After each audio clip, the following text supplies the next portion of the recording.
ವೀಕ್ಷಕರೇ, ಇಷ್ಟಕ್ಕೂ ಮೊದಲು ನೀವು ಗೆಣಸಿನ ಬಿಸಿ ಉಪ್ಪಿನಕಾಯಿ ನೋಡಿದ್ರಿ. ಇವಾಗ ಅದೇ ಗೆಣಸಿನ ಸ್ಟಾರ್ಚ್ ಬಳಸ್ಕೊಂಡು ನಾನಿವಾಗ ಸೂಪ್ನ ಮಾಡ್ತಾಯಿದ್ದೀನಿ. ಇದಕ್ಕೆ ಎಕ್ಸ್ಟ್ರಾ ಸ್ಟಾರ್ಚ್ ಬೇಕಾಗಿಲ್ಲ, ಕಾರ್ನ್ ಫ್ಲೋರು ಅದಾಗಲಿ ಏನೂ ಬೇಕಿಲ್ಲ. ಇದಕ್ಕೆ ಮೇನ್ ಇಂಗ್ರೀಡಿಯೆಂಟ್ ಬಂದು ಸ್ಟಾರ್ಚ್. ಇದು ಗೆಣಸಿನ ಬೇಯಿಸಿದಂಥ ನೀರಿದು. ಇದಕ್ಕೆ ಜೊತೆಗೆ ಬೇಕಾಗೋದು ಫೈನ್ಲಿ ಚಾಪ್ಡ್ ಸಣ್ಣಗೆ ಹೆಚ್ಕೊಂಡಿರೋಂಥ ಕ್ಯಾರೆಟು, ಬೀನ್ಸು ಮತ್ತು ಕ್ಯಾಬೇಜ್ ನಾನು ತೊಗೊಂಡಿದ್ದೀನಿ. ಆಮೇಲೆ ಕಾರ್ನ್ಸ್ ತೊಗೊಂಡಿದ್ದೀನಿ. ನಿಮಗೆ ಬೇಕಾದರೆ ಇನ್ಯಾವುದಾದ್ರು ಎಡಿಷ್ನಲ್ ವೆಜಿಟೇಬಲ್ಸ್ನ ಆ್ಯಡ್ ಮಾಡ್ಕೋಬೋದು. ಇದನ್ನೆಲ್ಲ ಸ್ವಲ್ಪ ಫ್ರೈ ಮಾಡ್ಕೊಳ್ಳೋಕ್ಕೆ ಸ್ವಲ್ಪನೇ ಬೆಣ್ಣೆ ತೊಗೊಂಡಿದ್ದೀನಿ. ರುಚಿಗೆ ತಕ್ಕಷ್ಟು ಉಪ್ಪು, ಆಮೇಲೆ ಖಾರಕ್ಕಾಗಿ ಕಾಳು ಮೆಣಸಿನ ಪುಡಿ. ಈಗ ಬನ್ನಿ ಶುರು ಮಾಡೋಣ.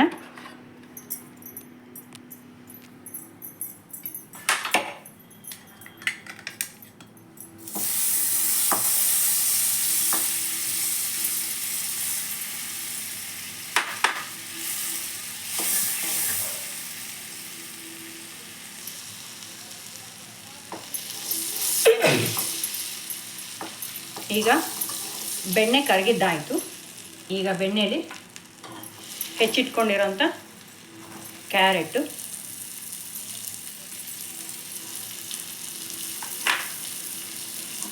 ಬೀನ್ಸು,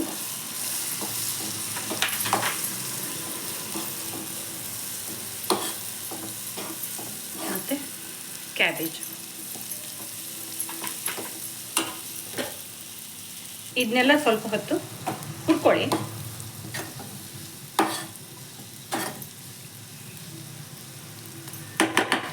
ಇದೆಲ್ಲ ಸ್ವಲ್ಪ ಹೊತ್ತು ಬಾಡಲಿ, ಬೇಯಲಿ. ಮತ್ತೆ ಬೇಯಲಿಕ್ಕೆ ಬಿಡ್ತೀನಿ. ಅವನು ಈಗ ತರಕಾರಿಗಳೆಲ್ಲ ಹಾಕಿ ಒಂದು 5 ನಿಮಿಷ ಆಯಿತು. ಈಗ ಇದಕ್ಕೆ ಕಾರ್ನ್ ಹಾಕ್ಕೊಳ್ಳಿ, ಸ್ವೀಟ್ ಕಾರ್ನ್. ಇದನ್ನು ಸ್ವಲ್ಪ ಹೊತ್ತು ಕೈ ಬಿಡ್ದೇನೆ ತಾಳಿಸ್ತಾ ಇರಿ.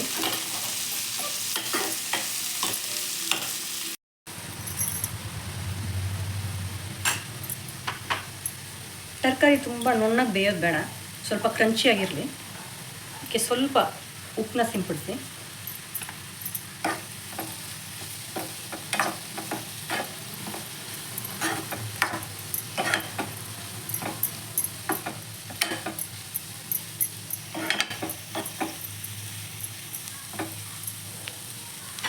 ಇವಾಗ ತರಕಾರಿ ನೋಡಿ ಸ್ವಲ್ಪ ಕ್ರಂಚಿ ಆಗಿದೆ, ಸ್ವಲ್ಪ ಇದಾಗಿದೆ, ಬೆಂದಿದೆ. ಈಗ ಇದಕ್ಕೆ ಸ್ಟಾರ್ಚ್ ಹಾಕ್ಕೊಳ್ತಾ ಇದ್ದೀನಿ.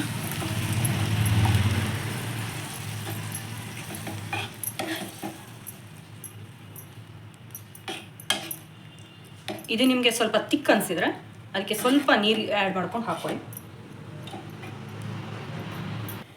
ಸ್ಟಾರ್ಚ್ ಸ್ವಲ್ಪ ತಿಕ್ ಇರೋದ್ರಿಂದ ಇದಕ್ಕೆ ಸ್ವಲ್ಪ ನೀರು ಹಾಕ್ಕೊಳ್ಳಿ.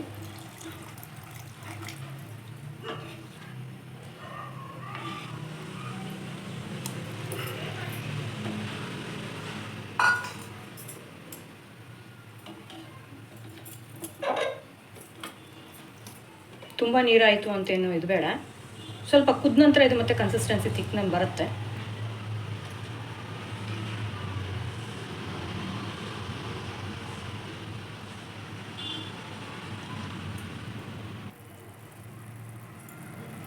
ಈಗ ನೋಡಿ ವೀಕ್ಷಕರೇ, ಇದು ಬಾಯ್ಲಿಂಗ್ ಪಾಯಿಂಟಿಗೆ ಬಂದಿದೆ. ಇವಾಗ ರುಚಿಗೆ ತಕ್ಕಷ್ಟು ಉಪ್ಪು,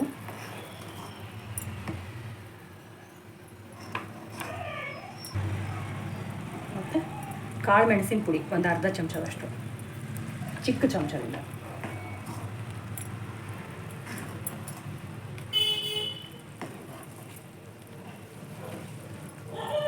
ಇದೊಂದು 2 ನಿಮಿಷ ಕುದೀಲಿ.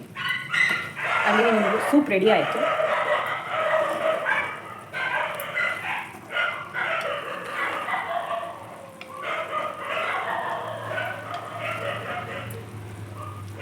ಇದು ತುಂಬ ತೆಳ್ಳಗಾಯಿತು ಅನ್ನೋ ಒಂದು ಇದು ಬೇಡ, ಯಾಕಂದರೆ ಸ್ವಲ್ಪ ಆರಿದ ನಂತರ ಇದು ಮತ್ತೆ ಚಿಕ್ಕನ್ ಆಗುತ್ತೆ, ಸ್ಟಾರ್ಚ್ ಅಂಶ ತುಂಬ ಇರೋದ್ರಿಂದ.